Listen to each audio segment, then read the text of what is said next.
आप देख रहे हैं के न्यूज, खबरों का सारथी।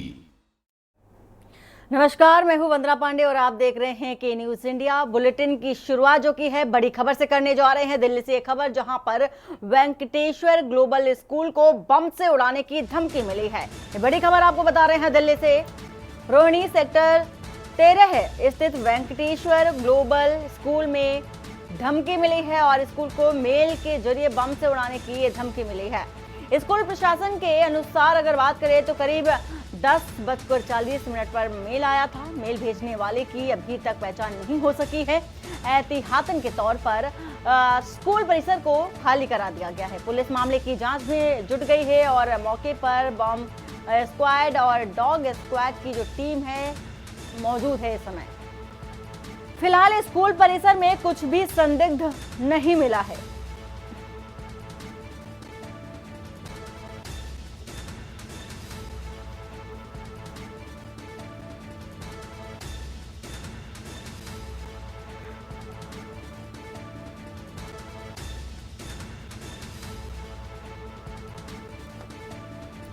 दिल्ली से इस वक्त की आपको ये बड़ी खबर बता रहे हैं।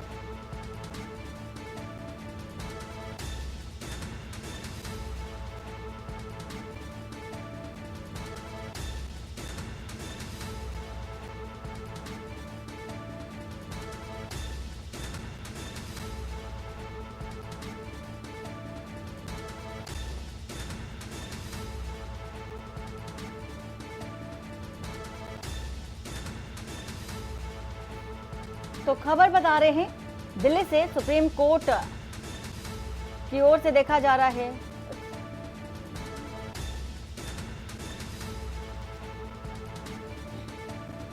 तो खबर आपको बता रहे हैं एहतियात के तौर पर स्कूल परिसर को खाली करा दिया गया है। दिल्ली से खबर जहां पर सुप्रीम कोर्ट ने ट्रायल कोर्ट चंदौसी संभल के ऑर्डर पर स्टे लगा दिया है और सुप्रीम कोर्ट ने अगली सुनवाई के लिए 8 जनवरी की जो तारीख है तय कर दी है। सुप्रीम कोर्ट ने निचली अदालत की कार्रवाई पर फिलहाल रोक लगा दी है। संभल में शांति व्यवस्था कायम रखने का आदेश दिया था।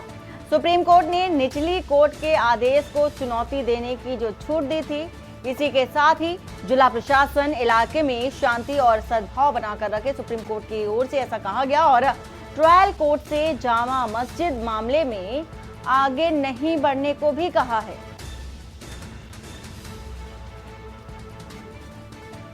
तो जिला प्रशासन इलाके में शांति और सद्भाव बनाए रखें। ट्रायल कोर्ट से जामा मस्जिद जाने वाले जो रास्ते हैं मामले में आगे ना बढ़े, ऐसा सुप्रीम कोर्ट की ओर से फिलहाल कहा गया है। संभल मस्जिद विवाद है। सुप्रीम कोर्ट ने निचली अदालत को भी सुनवाई पर रोक लगा दी है। वहीं आज जुमे की नमाज है, ऐसे में संभल में हाई अलर्ट भी देखा जा रहा है। क्षेत्र में चप्पे चप्पे पर पुलिस बल भी तैनात है। वहीं बीते दिन गुरुवार को भी पुलिस इलाके में जाकर के फ्लैग मार्च भी करती नजर आई।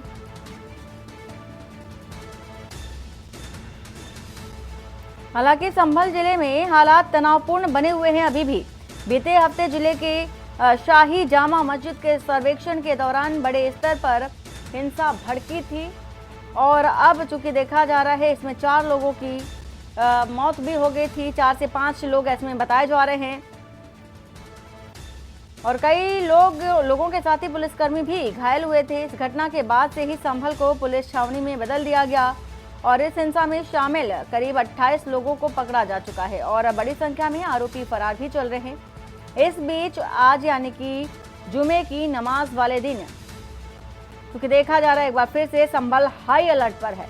ऐसा इसलिए क्योंकि ये जुमे की नमाज का दिन है और सुप्रीम कोर्ट में मामले पर सुनवाई भी होनी थी, चूंकि अब 8 जनवरी की तारीख नियत की गई है।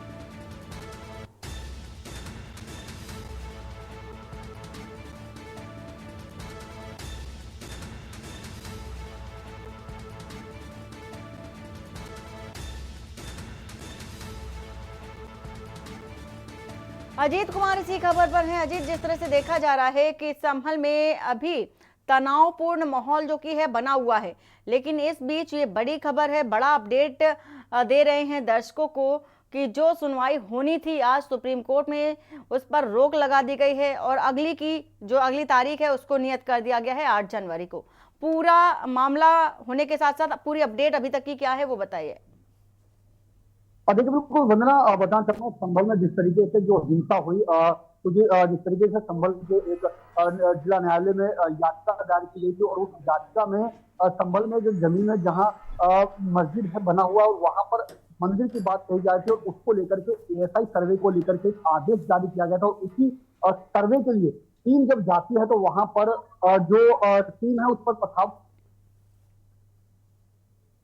वहां पर हिंसा का माहौल हो जाता है और इन्हीं सब चीजों को देखते हुए जो मुस्लिम पक्ष है वो उन्होंने सुप्रीम कोर्ट का दरवाजा खटखटाया था। सुप्रीम कोर्ट में इसको उसको लेकर के याचिका लगाई थी और आज इसी मामले में सुप्रीम कोर्ट में सुनवाई थी, जिसमें सुप्रीम कोर्ट ने सबसे पहले जो है वो उस फैसले पर रोक लगा दी है जिसमें एएसआई सर्वे की बात कर रही थी। उसके बाद सुप्रीम कोर्ट ने कई चीजों को लेकर के कहा है कि अब फिलहाल इस पर रोक लगाई जाए और वहां की जो प्रशासन है उसकी जिम्मेदारी बनाई गई है कि ताकि वहां पर जो शांति का जो वातावरण है, माहौल है वो रहे, कोई भी किसी भी तरह का तनाव की जो स्थिति है वो ना रहे और फिलहाल सर्वे को लेकर के जो है वो रोक लगा दी गई है।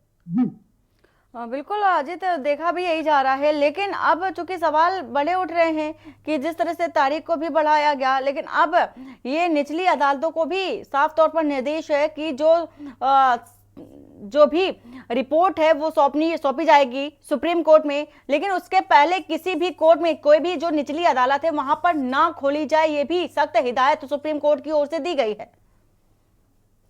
देखिए बिल्कुल वंदना, सुप्रीम कोर्ट की तरफ से विशेष तौर पर कहा गया है कि उनका जो प्राथमिकता है वो ये है कि किसी भी तरीके से जो जहां पर जिस तरीके से जो संभल में जो हिंसा हुई, फिलहाल वहां का जो माहौल है वो शांतिपूर्ण माहौल है, वहां किसी भी तरीके का जो हिंसक घटना है उसको ना आगे हो सके और इन्हीं सब चीजों को देखते हुए सुप्रीम कोर्ट ने सबसे पहले जो जिला न्यायालय के जो आदेश था, जो सर्वे को लेकर के जो आदेश दिया गया उस पर रोक लगाई और इसके अलावा विशेष रूप से हिदायत दी गई कि इस मामले में जब तक सुप्रीम कोर्ट अगली जो सुनवाई 8 जनवरी की जो तारीख जो मुकर्रर की गई है उसमें जब तक कोर्ट की तरफ से कुछ आगे की बात नहीं की जाती तब तक किसी भी तरीके से इस मामले में कोई सुनवाई ना हो, क्योंकि अगर जिस तरीके से बीते दिनों देखा गया संभल में जो हिंसक घटना जो हुई वो किसी से छिपी नहीं है और इन्हीं सब चीजों को देखते हुए क्योंकि सुप्रीम कोर्ट ने अपने तथ्यों में कहा है कि वहां की जो शासन की जिम्मेदारी बनती है कि माहौल शांतिपूर्ण रहे, किसी भी तरीके का तनाव ना हो, जिम्मेदारी अपनी शासन और प्रशासन की और इन्हीं सब चीजों को देखते हुए सुप्रीम कोर्ट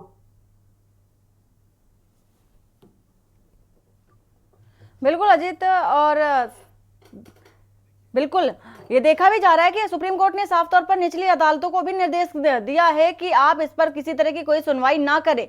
इसके साथ ही जो सुनवाई होगी सुप्रीम कोर्ट में होगी। हालांकि हाईकोर्ट को भी कहा है कि हाईकोर्ट में भी ये सुनवाई हो सकती है, लेकिन जो इसके निचली अदालत है, जिला अदालत है, वहां पर ये सुनवाई नहीं हो और ना ही जिला अदालतें जो भी हैं इस पर सुनवाई करें।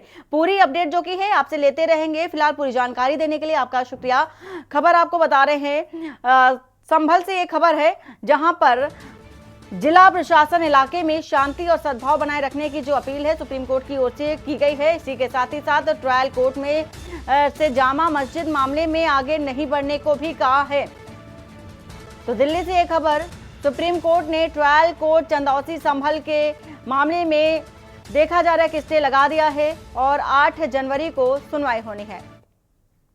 दिल्ली से खबर बता रहे हैं जहां पर संभल हिंसा पर सपा प्रोफेसर राम गोपाल यादव का बयान निकल कर आया है सामने। संभल में अधिकारी आतंक पैदा कर रहे हैं, राम गोपाल यादव का ऐसा कहना है। पीड़ित पक्ष का बयान हो पाएगा या नहीं, ये भी एक बड़ा सवाल है। राम गोपाल यादव ने बड़े सवाल खड़े करते हुए ये जो बयान है वो दिए हैं। संभल के मौजूदा अधिकारियों का ट्रांसफर होना चाहिए, इन अफसरों के रहते बयान नहीं हो पाएगा। जांच कमेटी के आने के पहले डीएम एसपी को भी हटाया जाए, जिम्मेदार सीओ भी वहां से हटाए जाने चाहिए। राम गोपाल यादव की ओर से बड़े बयान दिए गए हैं।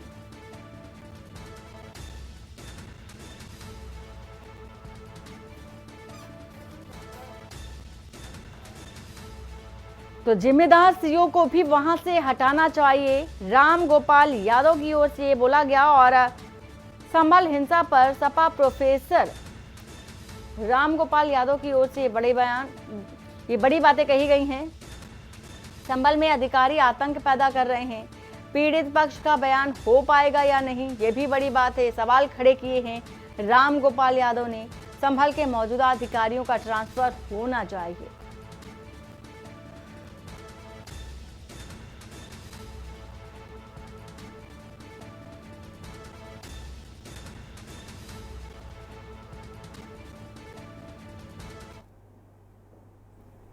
और दिल्ली से खबर, जहां पर कृष्ण जन्मभूमि मामले में 9 दिसंबर को सुनवाई होगी। सुप्रीम कोर्ट कृष्ण जन्मभूमि मामले में 9 दिसंबर को सुनवाई होगी। मुस्लिम पक्ष की याचिका पर सीजेआई ने जो तारीख है मुकर्रर की है। सीजेआई 9 दिसंबर को दोपहर 2 बजे के करीब विस्तार से सुनवाई करेगा। और मुस्लिम पक्ष ने याचिका में हाईकोर्ट के फैसले को भी चुनौती दी। हाईकोर्ट ने सभी मामले को मथुरा कोर्ट से अपने पास ट्रांसफर किया था। हाईकोर्ट ने हिंदू पक्ष की याचिका को सुनवाई योग्य माना था और अब चूंकि सुप्रीम कोर्ट मुस्लिम पक्ष की याचिका पर सुनवाई करेगा।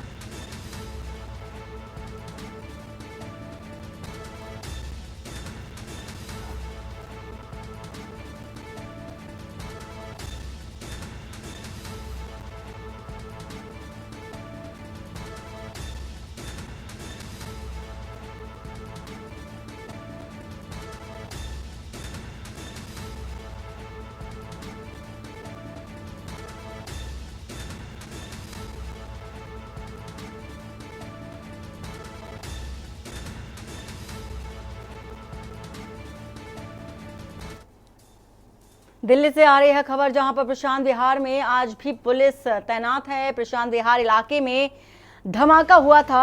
घटना स्थल को पूरी तरह से बंद कर दिया गया है और देखा जा रहा है कि पुलिस का पहरा आज भी चाक चौबंद है।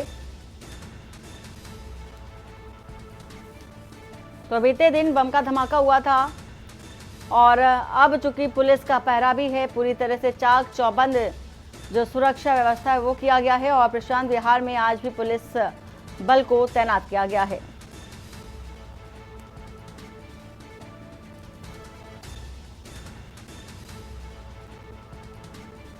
तो घटनास्थल को पूरी तरह से बंद किया गया। पुलिस का पहरा आज भी चाक चौबंद है और इसी के साथ ही साथ ये भी देखा जा रहा है कि प्रशांत विहार में जिस तरह से बम का धमाका हुआ था उसको लेकर के दहशत का माहौल भी क्षेत्रीय लोगों में देखा जा रहा है। अब ये दूसरा धमाका था। इससे पहले एक स्कूल में भी इस तरह के धमाके देखे गए थे। और रेवाड़ी स्थित औद्योगिक कस्बा बवाल के कुछ गांव आज भी डार्क जोन होने के कारण इस सर्दी के सीजन में पेयजल की किल्लत से जूझ रहे हैं। और इसी कड़ी में गांव चांदपुर के ग्रामीणों ने जल संकट से परेशान होकर रेवाड़ी बावल मार्ग को अवरुद्ध कर दिया। करीब 40 मिनट तक जाम लगा रहा। उसके बाद अधिकारियों ने मौके पर पहुंचकर जाम को खुलवाया है।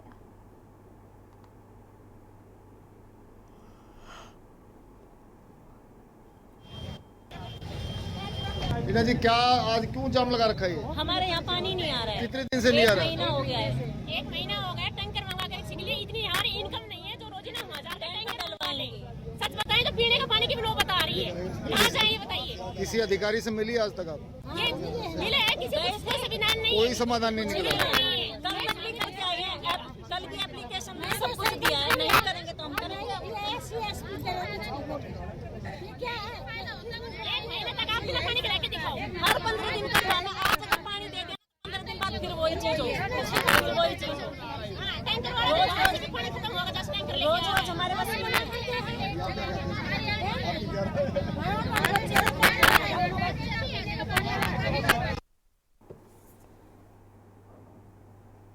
और रुकते हैं यहाँ पर छोटे से ब्रेक के लिए। ब्रेक के बाद जल्द हाजिर होते हैं। आप देख रहे हैं के न्यूज, खबरों का सारथी। और ब्रेक के बाद आपका स्वागत है। खबर सिरसा से है, जहां समस्याओं को लेकर के स्थानीय लघु सचिवालय के सभागार में समाधान शिविर का आयोजन किया गया। शिविर आयोजन के बाद उपायुक्त शांतनु शर्मा ने कहा कि समाधान शिविर में अपनी समस्याओं को लेकर के आने वाले प्रत्येक प्रार्थी की समस्याओं का मौके पर ही समाधान किया जाए। यदि कोई समस्या किसी जांच या दस्तावेज पर आधारित है तो उसका भी निर्धारित समय से निपटान करवाना सुनिश्चित किया जाए। समाधान प्रत्येक कार्य दिवस में सुबह 10 बजे से 12 बजे तक शिविर आयोजित किए जाते हैं और समाधान शिविर में विभिन्न विभागों के अधिकारी लोगों को जो समस्याएं होती हैं उन समस्याओं को प्राथमिकता के आधार पर समाधान करने का भी काम किया जाए।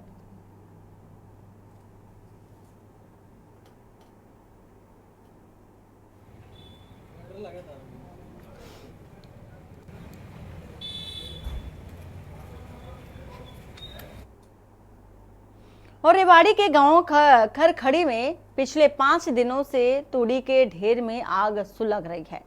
आग की वजह से धुएं के कारण प्रदूषण फैलने से पूरे गांव के लोग परेशान हैं। ग्रामीणों के मुताबिक आग की सूचना दमकल विभाग को दी गई। उस समय दमकल विभाग की गाड़ी मौके पर पहुंची और आग पर पानी का छिड़काव भी किया गया, लेकिन फिर से आग सुलग गई।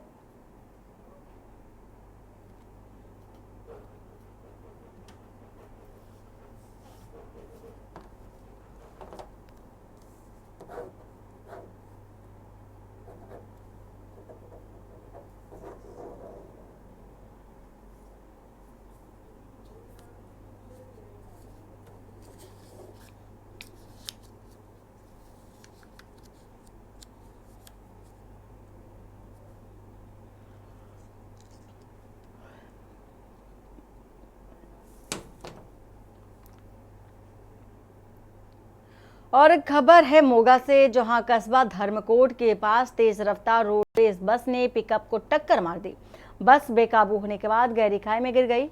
बस में बैठी सवारियां जो थी उनको चोटें लगी। बस के ड्राइवर और कंडक्टर मौके से फरार हुए।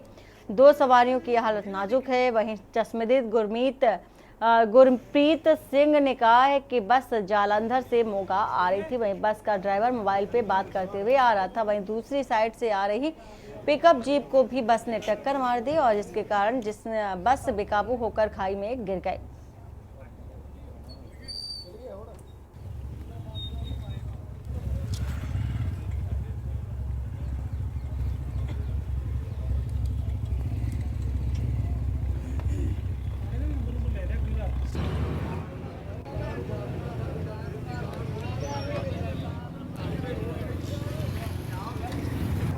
ਇਹ ਬੱਸ ਜਲੰਧਰ ਸਾਈਡ ਤੋਂ ਮੋਗਾ ਸਾਈਡ ਨੂੰ ਆ ਰਹੀ ਸੀ ਜੀ ਤੇ ਜਿਹੜੀ ਡਿਵਾਈਡਰ ਕ੍ਰੋਸ ਕੀਤੀ ਹੈ ਹੁਣ ਸਵਾਰੀਆਂ ਦੇ ਬਿਆਨ ਲਾਂਗੇ ਜਿਵੇਂ ਸਵਾਰੀਆਂ ਕਹਿਣਗੀਆਂ ਉਸ ਹਿਸਾਬ ਨਾਲ ਕਾਰਵਾਈ ਜ਼ਰੂਰ ਕਰਾਂਗੇ ਜੀ ਸੱਚਾਈ ਸਾਹਮਣੇ ਲਿਆ ਕੇ। ਲੱਗਦਾ ਕਿ ਤੇਜ਼ ਰਫ਼ਤਾਰ ਸੀ, ਕੋਈ ਸੰਤੁਲਨ ਵਿਗੜਨ ਕਾਰਨ ਹੀ। ਇਹ ਤੁਹਾਨੂੰ ਦੱਸਣਗੇ ਜਿਹੜੀਆਂ ਸਵਾਰੀਆਂ ਵਿੱਚ ਮੌਕੇ ਤੇ ਹੈਗੀਆਂ ਉਹਨਾਂ ਦੇ ਬਿਆਨ ਲਾਂਗੇ, ਇਨਵੈਸਟੀਗੇਸ਼ਨ ਕਰਾਂਗੇ ਸਾਰੀ।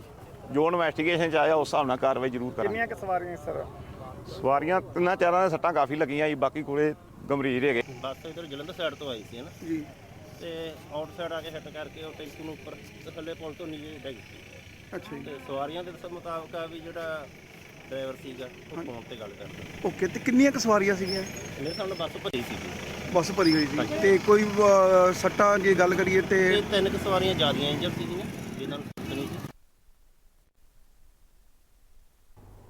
और इसी के साथ ही बस के मालिक नवनीत सिंह की पटियाला के घड़ोली गेट शमशान घाट में 2 युवकों की गोली मार करके हत्या कर दी गई। जानकारी के मुताबिक नवनीत सिंह पुत्र दर्शन सिंह जो घड़ोली गेट शमशान घाट पर अपने चाचा को फूल चढ़ाने आया था, वहां पहले से मौजूद 2 युवकों ने सीधी फायरिंग शुरू कर दी, जिससे कि नवनीत सिंह की मौके पर ही मौत हो गई। मौके पर SPD योगेश शर्मा, प्रभारी CI staff Shaminder Singh, SHO Kotwali, Harjinder Singh Dhillon के अलावा पुलिस की अलग अलग टीमें मौके पर पहुंची।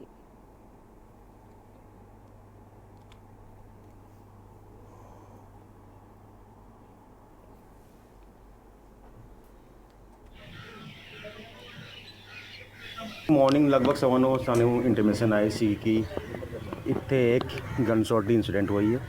नवनीत सिंह जिसकी उम्र लगभग 29 साल और सनौरिया ਦੇ रहने वाला, ਉਹਦੀ ਬੋਡੀ ਇੱਥੇ ਪਈ ਸੀਗੀ। ਜਦੋਂ ਸਾਡੀ ਟੀਮ ਇੱਥੇ ਪਹੁੰਚੀ ਨਾਲ ਦੇ ਨਾਲ DSP City 1 ਉਹਨਾਂ ਦੀ ਟੀਮ ਤੇ CI ਟੀਮ ਵੀ ਮੌਕੇ ਤੇ ਆ ਗਈ, ਨਾਲ SPD ਸਾਹਿਬ ਤੇ ਮੈਂ ਵੀ ਇੱਥੇ ਆ ਗਿਆ। ਸਾਡੀ ਫੋਰੈਂਸਿਕ ਟੀਮ ਵੀ ਮੌਕੇ ਤੇ ਆ ਗਈ ਹੈ। ਮੋਸਟਲੀ 315 ਬੋਰ ਰਾਹੀਂ 2 ਗਨਸ਼ਾਟ ਬੋਡੀ ਤੇ ਇੰਜਰੀ ਹੈ। और सारी टीम मतलब मौके पे काम कर रही है। सानू कुछ इंपॉर्टेंट लीड्स भी मिल गए उन फॉलो करते हुए ਅਸੀਂ जल्द तो जल्द पर्चे ਨੂੰ ट्रेस भी कर लें। कोई रंजिश लग रही है, कोई परिवार का? देखो हाले तफ्तीश जारी है, इस स्टेज पे ऐसे कुछ भी स्टेटमेंट नहीं दे सकते क्योंकि बहुत अर्ली हो जाना है। सानू एक बार सारा कुछ क्लियर है, उस तो बाद सानू क्लैरिटी आ जानी है तो ਤੁਹਾਨੂੰ ਅਸੀਂ ਦੱਸ ਦਿੰਦੇ ਹਾਂ। ਨਵਰੀਤ ਕੀ ਹਿਮਾਚਲ ਤੋਂ ਆਇਆ ਸੀਗਾ ਕਿਉਂਕਿ ਇਸ ਦਾ ਬੈਕਗ੍ਰਾਉਂਡ तो हाले ਅਸੀਂ वेरीफाई कर रहे हैं, ये होटल ਦੇ ਕੁਝ ਕੰਮ ਵਮ ਕਰਦਾ ਸੀਗਾ, ਸਨੌਰੀ ਅੱਡੇ ਦਾ रहने वाला है। ਹਾਲੇ ਅਸੀਂ ਵਜ੍ਹਾ ਰੰजिश ਦੇ ਉੱਤੇ ਕਮੈਂਟ ਨਹੀਂ ਕਰ ਸਕਦੇ। ਸਰ ਹਮਲਾਵਰ ਕਿੰਨੇ ਬੰਦੇ ਲੱਗਦੇ? ਦੇਖੋ ਪ੍ਰਾਈਮ ਫੇਸ ਜੋ ਮੌਕੇ ਦੇ ਬੰਦੇ ਸੀਗੇ ਉਹਨਾਂ ਦਾ ਕਹਿਣਾ ਹੈ ਕਿ 2 ਬੰਦੇ ਕੋਈ ਚਿੱਟੀ ਰੰਗ ਦੀ ਗੱਡੀ ਵਿੱਚ ਆਏ ਸੀਗੇ। ਸਾਡੀ ਟੀਮ सीसीटीवी कैमरेज भी चेक कर रही, उस तो बाद ही ਅਸੀਂ कमेंट कर सकेंगे। Thank you. मुंगेली से खबर, जहां पर घर पर खड़ी थार वाहन को किया आग के हवाले। अज्ञात नकाबपोश शख्स ने दिया घटना को अंजाम, पेट्रोल डालकर थार वाहन को आग लगाई। पूरा घटनाक्रम जो कि है सीसीटीवी कैमरे में कैद हुआ है। आग से वाहन पूरी तरह से जलकर खाक हो गया। मामले की जांच पड़ताल में पुलिस भी जुटी हुई है। कल एक बाइक का अज्ञात लोगों ने बताया जा रहा है कि कल एक बाइक को अज्ञात लोगों ने जलाया था और सिटी कोतवाली थाना के मुंगेली का ये मामला बताया जा रहा है।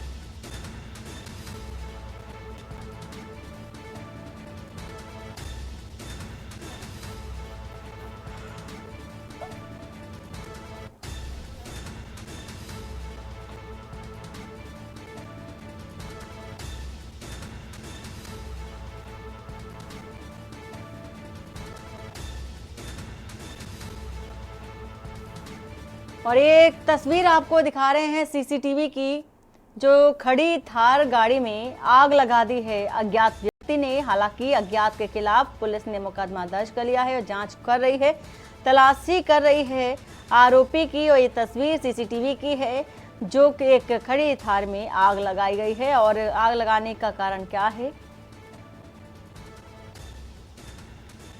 ये पता लगा रही है पुलिस। और इसी के साथ ही साथ सीसीटीवी कैमरे में ये वीडियो चूंकि कैद हुआ है, पेट्रोल डाल करके थार वाहन को आग लगाई गई है।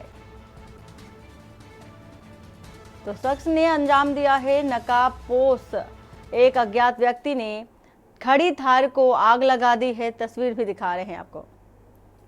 और मुंगेली से खबर, जहां पर मामूली विवाद में युवक ने चाकू चला दिया। थाने से महज 200 मीटर की दूरी पर पान की दुकान पर यह घटना हुई है।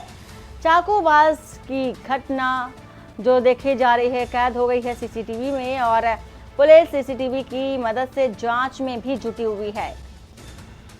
मुंगेली से आपको ये खबर बता रहे हैं जो कि जो चाकूबाजी की जो घटना है सीसीटीवी कैमरे में कैद हो चुकी है। पुलिस सीसीटीवी कैमरे के आधार पर ही जांच पड़ताल कर रही है आरोपी की।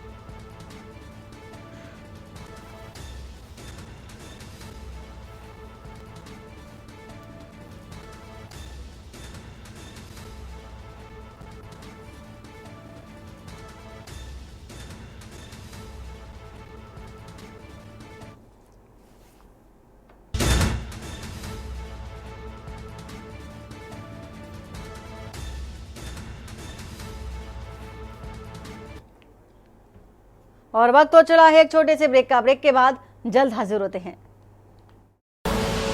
आप देख रहे हैं के न्यूज, खबरों का सारथी।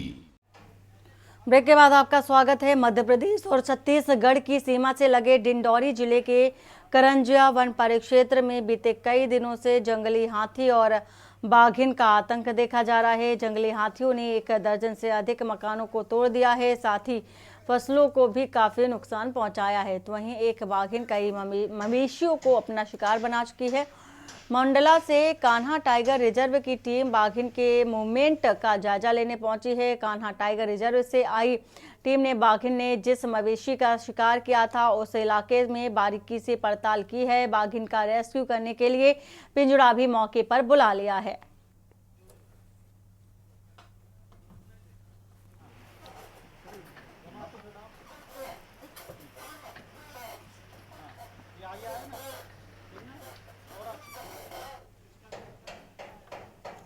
हाथियों का मूवमेंट बना हुआ था और अब बाघिन ने भी प्रवेश कर लिया, तो कहीं ना कहीं ये वाइल्ड लाइफ के हिसाब से इसको अच्छे गुड न्यूज़ के तौर पर देखा जा सकता है। हाँ, क्योंकि अभी यहाँ का पूरा डिंडोरी का डिवीज़न का ये करंजिया रेंज का जो जंगल है बहुत ही अच्छा है, और शेल्टर अच्छा है, हैबिटेट अच्छा है, पानी की सुविधा है, जानवरों को जो चाहिए नदी नाले सब चीज़ें हैं, तो जानवर तो आ रहे हैं। हाथी का भी ज़्यादा प्रॉब्लम चल रहा है। जंगल में रहें तो कोई प्रॉब्लम नहीं है, रात में धान भी खाएं तो उसका हम लोग कंपनसेशन तुरंत दे देते हैं, लेकिन बस ये है कि कोई मतलब जनहानि ना हो, इसके लिए हम लोग पूरा प्रयास कर रहे हैं।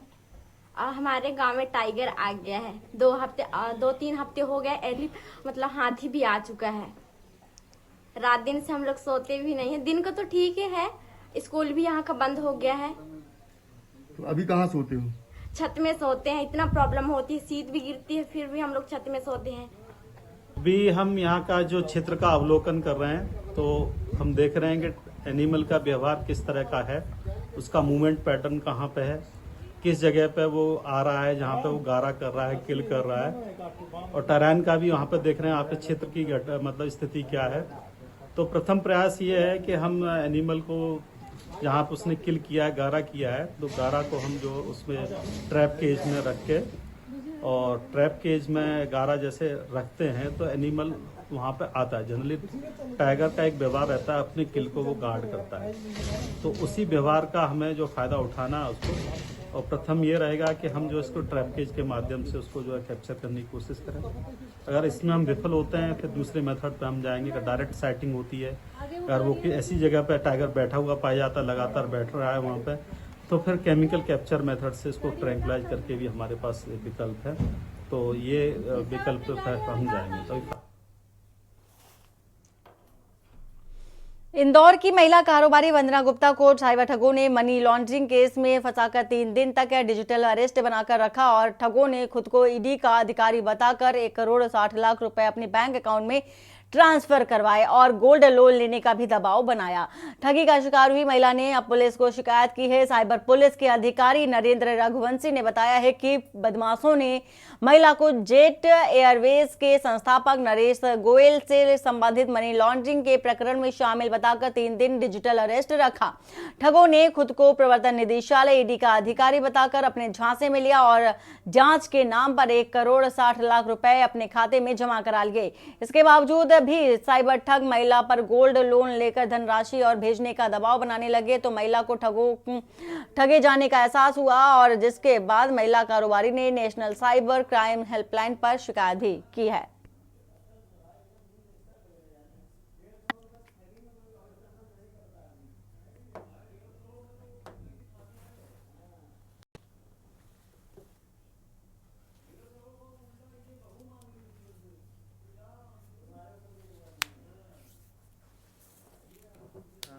एक फरियादी हैं जिनके साथ में विगत 9 तारीख से कॉल आना शुरू हुए थे।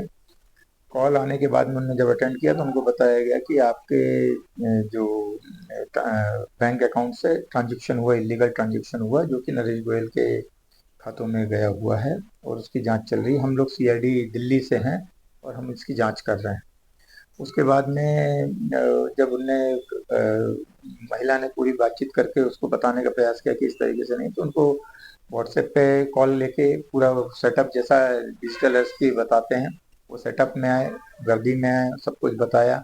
उसके बाद में स्काइप डाउनलोड करके उनको डिजिटल अरेस्ट करा, और डिजिटल अरेस्ट करने के बाद में उनको कंटिन्यू प्रेशराइज किया कि आपके जितने पैसे हैं लिक्विडेट करें, अकाउंट से पैसे निकालें, एफडी तोड़वाएं और वो हमारे उनके द्वारा बताए गए खातों में ट्रांसफर करें।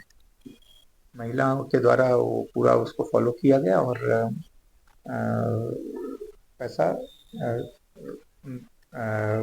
फर्जी खातों में ट्रांसफर किया गया। और वक्त हो चला एक छोटे से ब्रेक का। ब्रेक के बाद जल्द हाजिर होते हैं।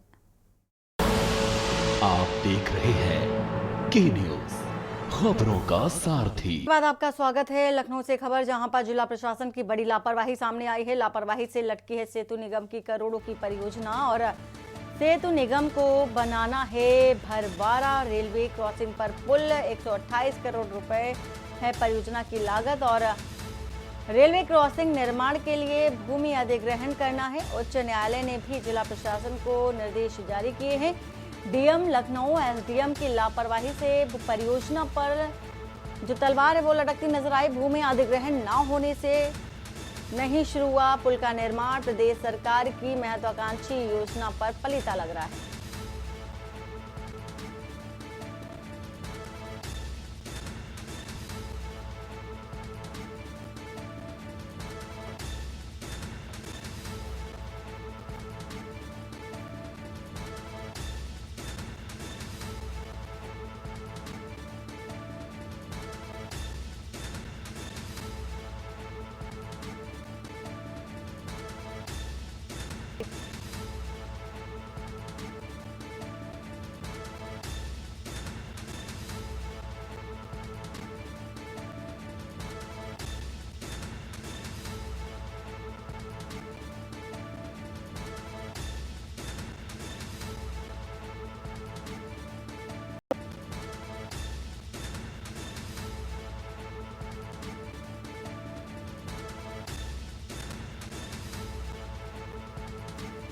भूमि अधिग्रहण न होने से नहीं शुरू हुआ पुल का निर्माण। खबर आपको बता रहे हैं राजधानी लखनऊ से। जिला प्रशासन की बड़ी लापरवाही देखी गई है। साथ ही साथ देखा यह भी जा रहा है कि लापरवाही से सेतु निगम की करोड़ों की जो परियोजनाएं हैं वो भी अधर में लटकी हुई हैं। सेतु निगम को बनाना भरवाड़ा रेलवे क्रॉसिंग पर पुल है और इसी के साथ ही 128 करोड़ परियोजना की लागत है, पर इस बीच ये बड़ी लापरवाही आ रही है निकल कर के सामने। रेलवे क्रॉसिंग निर्माण के लिए भूमि अधिग्रहण को लेकर के देखा जा रहा है। उच्च न्यायालय ने भी जिला प्रशासन को निर्देश भी जारी किए हैं। तो डीएम लखनऊ एसडीएम की लापरवाही से इस परियोजना में अभी तक तलवार लटकी हुई है।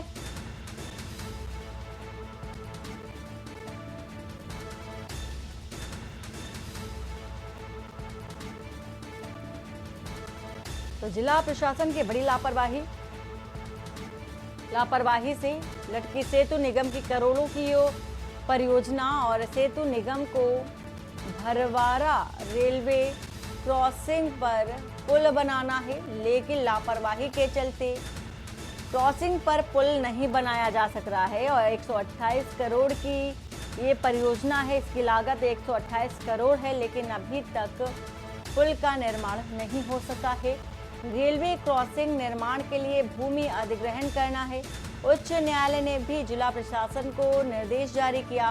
डीएम लखनऊ और एसडीएम की लापरवाही इसमें आ रही है।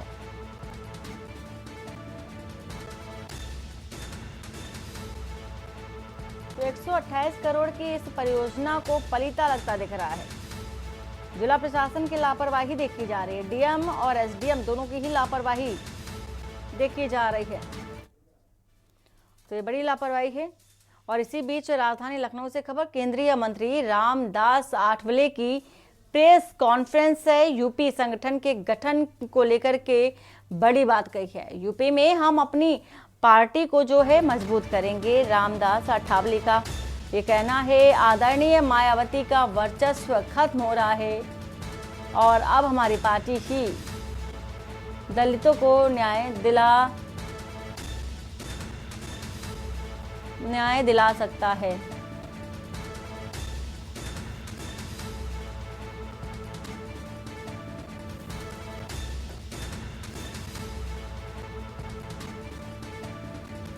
तो आदरणीय मायावती का वर्चस्व खत्म हो रहा है, रामदास आठवले का कहना है। और इसी के साथ ही बड़े बयान निकलकर सामने आ रहे हैं और कह रहे हैं कि मायावती का अब जो वर्चस्व बना हुआ था वो खत्म हो रहा है धीरे धीरे।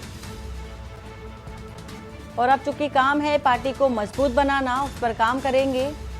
आदरणीय मायावती का वर्चस्व खत्म हो रहा है।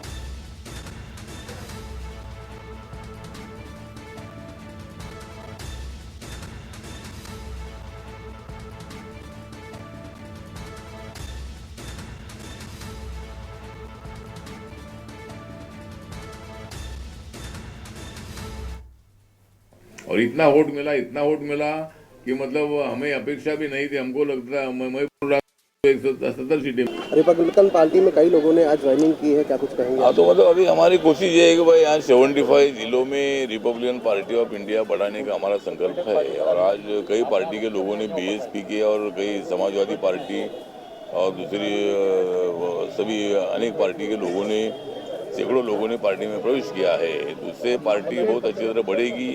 और अभी हमने लक्ष्य दिया है कि अभी हमने 20,000 मेंबर बना 1-2 महीने में, तो अभी अगले 5-6 महीने में उत्तर प्रदेश में 1 करोड़ मेंबर बनाने का संकल्प हमारा है। पवन गुप्ता जो हमारे प्रदेश के अध्यक्ष हैं, उनके नेतृत्व में हम आगे बढ़ने वाले हैं। और यहाँ पूरे उत्तर प्रदेश में हम मतलब हमारा जो पूरे उत्तर प्रदेश में हम पार्टी को बढ़ाने वाले हैं और बहुजन समाज पार्टी की जगह लेने का हमारा प्रयत्न है। जिस तरह पहले रिपब्लिकन पार्टी यहाँ थी, हमारी जगह बीएसपी ने लेने का प्रयत्न किया है, तो अभी बीएसपी डाउन होती जा रही है, तो रिपब्लिकन पार्टी अब होती रहेगी और हम पूरे जिले में गांव-गांव तक पहुंचेंगे। 27 में सर किस तरीके का मार्च प्लान है रिपब्लिकन पार्टी का? 2027 में विधानसभा चुनाव। हमारे साथ मौजूद थे रामदास अटावले। इनका साफ तौर पे कहना कहा कि उत्तर प्रदेश में रिपब्लिकन पार्टी का विस्तार के लिए आज की अहम बैठक थी, जिसमें आने वाले जो है तमाम जो 27 के विधानसभा चुनाव की बात करें या फिर जिस तरीके से लोकसभा चुनाव में रिपब्लिकन पार्टी का सपोर्ट जो है तमाम राज्यों में मिला, उसको लेकर आज की अहम बैठक थी। लखनऊ से कैमरामैन रमेश वर्मा के साथ में अविनाश के न्यूज़ लखनऊ। रुकते हैं यहाँ पर एक ब्रेक के लिए। ब्रेक के बाद जल्द हाजिर होते हैं। आप देख रहे हैं के न्यूज़, खबरों का सारथी। और ब्रेक के बाद आपका स्वागत है। आगरा से आ रही है खबर, जहां पर विश्व हिंदू परिषद ब्रिज प्रांत का जिला मुख्यालय पर प्रदर्शन देखा जा रहा है। बांग्लादेश में अल्पसंख्यक हिंदुओं पर अत्याचार हो रहा है। अत्याचार के विरोध में प्रदर्शन कर रहे राष्ट्रपति के नाम ज्ञापन भी सौंपा।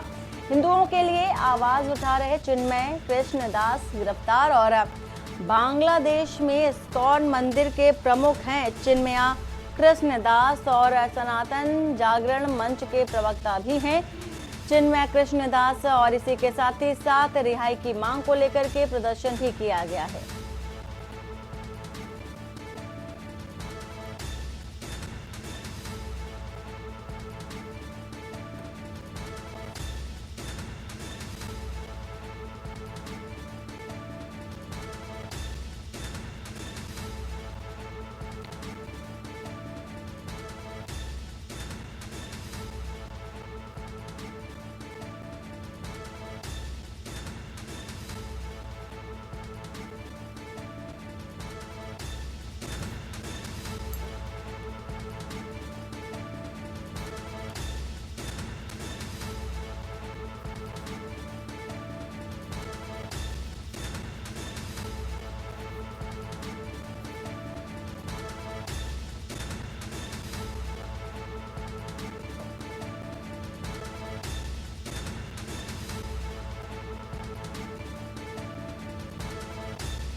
लखनऊ से खबर, जहां पर नवनिर्वाचित बीजेपी विधायकों ने शपथ ग्रहण की है और सीएम योगी और डिप्टी सीएम केशव प्रसाद मौर्य समारोह में मौजूद रहे।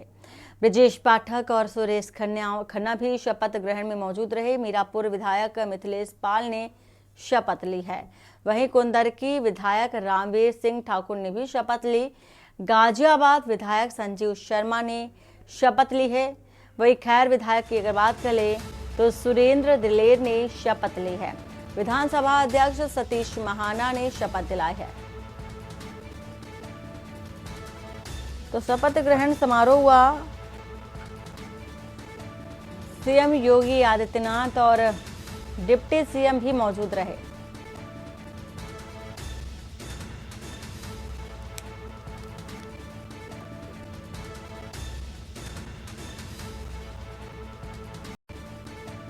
वहीं विधानसभा अध्यक्ष सतीश महाना ने सभी को शपथ दिलाई है। गोंडा से खबर, जहां पर बिना बेदखली हटाया गया अतिक्रमण हटाने गई टीम पर गंभीर आरोप लगाए गए हैं। सिविल जज के आदेश का खुला उल्लंघन देखा गया। तहसीलदार के आदेश को भी दरकिनार कर दिया गया। 67A की पहले नोटिस दी और बाद में वापस भी ले ली। इसके बाद भी अतिक्रमण हटाने पहुंच गई थी।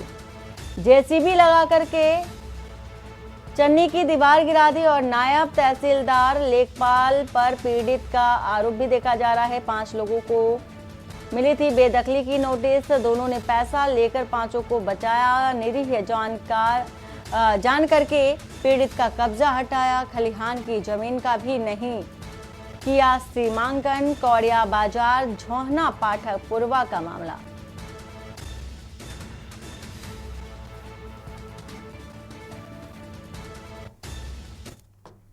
एटा से खबर है जहां पर घर में घुस करके चोरों ने लाखों के जेवरात उड़ा दिए और सोने चांदी के आभूषण भी चोरी करके ले गए। घर के सभी सदस्य जागरण में शामिल होने गए थे। पड़ोस के घर में चल रहा था मां का जागरण। सुबह घर लौटे तो बिखरा पड़ा सामान, उड़े होश और कमरे का ताला भी तोड़ करके जेवरात नकदी पार करके ले गए हैं चोर। मौके पर पहुंची पुलिस जांच पड़ताल में जुटी है। मामला एटा थाना मलावन क्षेत्र के गांव सौहार का बताया जा रहा है।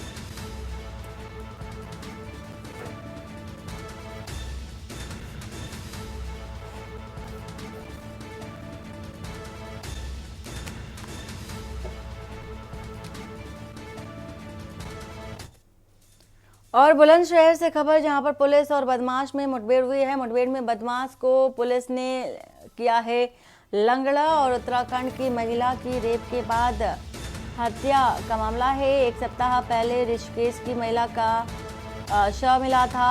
पुलिस ने आरोपी से तमंचा बाइक भी बरामद किया है।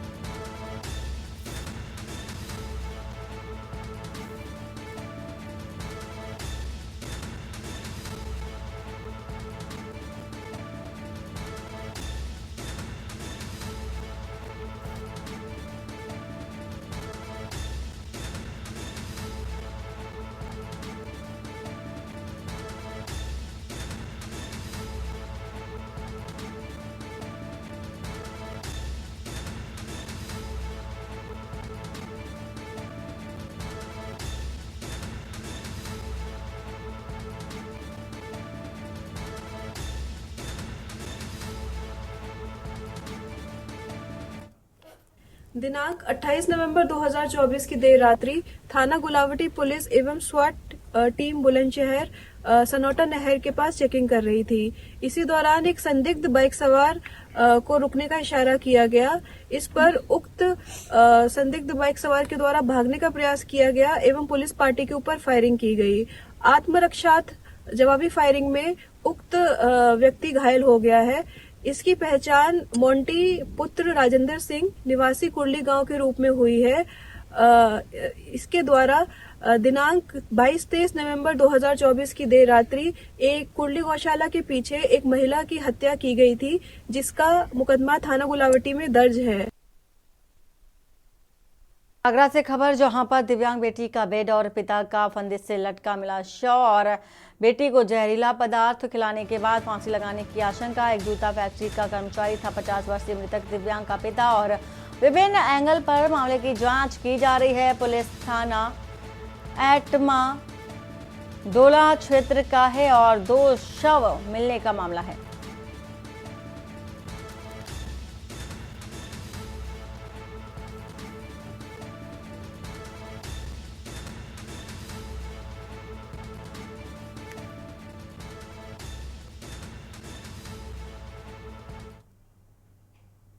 और गाजियाबाद से खबर जहां पर अधिवक्ताओं की हड़ताल का 1 माह पूरा हो चुका है। पुलिस द्वारा लाठीचार्ज करने से हड़ताल पर वकील की हड़ताल से परेशान हजारों वादकारी। तारीखों पर वादकारियों को मिल रही अगली तारीख।